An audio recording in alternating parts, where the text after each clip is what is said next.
మెడ్ plus లో అదే medicine అదే క్వాలిటీ, మార్కెటింగ్ డిస్ట్రిబ్యూషన్ ఇంకోటి అంటూ వీళ్ళకి అదనపు ఛార్జీలు ఉండవు. అందువల్లే 50 to 80% డిస్కౌంట్ లో మనకు అందిస్తున్నారు.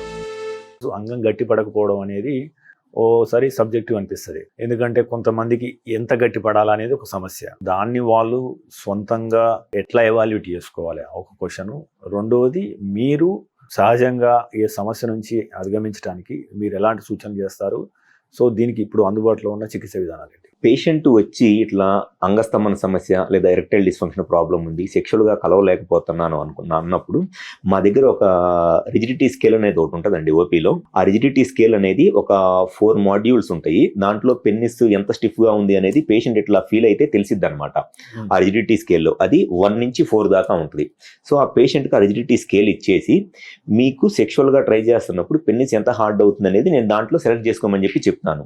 సో దాన్ని బట్టి వాళ్ళకి ఎరెక్టైల్ డిస్ఫంక్షన్ ప్రాబ్లం అనేది ఎంత సివియర్గా ఉందనేది ఫస్ట్ అర్థమైంది అనమాట.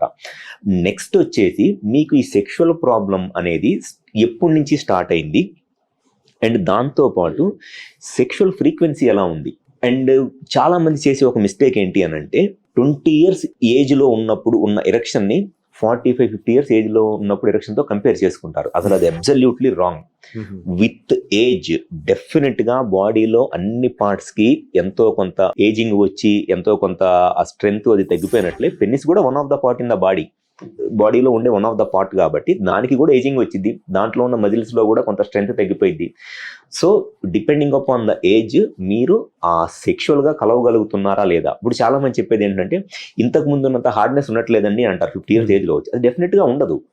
బట్ సంహౌ మీరు ఆ సెక్షువల్గా కలవగలుగుతున్నారా, కలిసినప్పుడు మీరు మీ పార్ట్నర్ ఇద్దరు సెక్స్ని ఎంజాయ్ చేస్తున్నారా లేదా అనేది ఫస్ట్ ఇన్స్టెన్స్లో చూసుకోవాలి. అంతేగాని 50 years ఏజ్లో నేను 20 years ఏజ్లో ఉన్నప్పుడు సెక్షువల్గా చేయాలంటే అది ఎట్లాగూ ఇంపాసిబుల్, అది ఎట్లాగ అయ్యేది కాదు. ఎందుకంటే మీ ఏజింగ్ వచ్చింది, ఏజింగ్తో పాటు మీకుండే రెస్పాన్సిబిలిటీస్ వల్ల, స్ట్రెస్ వల్ల, డయాబెటీస్ వల్ల, హైపర్ టెన్షన్ వల్ల, ఒబేసిటీ, మల్టిపుల్ రీజన్స్ వల్ల ఎంతో కొంత సెక్షువల్గా స్ట్రెంత్ అనేది కూడా తగ్గిపోయింది కాబట్టి.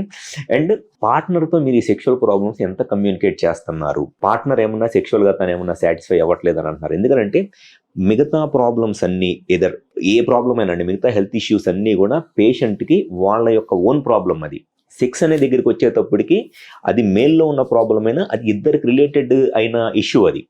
సో ఈ సెక్షువల్ ఇష్యూ వల్ల మీ పార్ట్నర్ ఏ రకంగా ఫీల్ అవుతున్నారు, తను ఎంత సాటిస్ఫై అవుతున్నారు, తనేమి ఎక్స్పెక్ట్ చేస్తున్నారు, మీ దగ్గర నుంచి సెక్షువల్గా తనేమి ఎక్స్పెక్ట్ చేస్తున్నారు, ఇవన్నీ కూడా తెలుసుకోవాలి.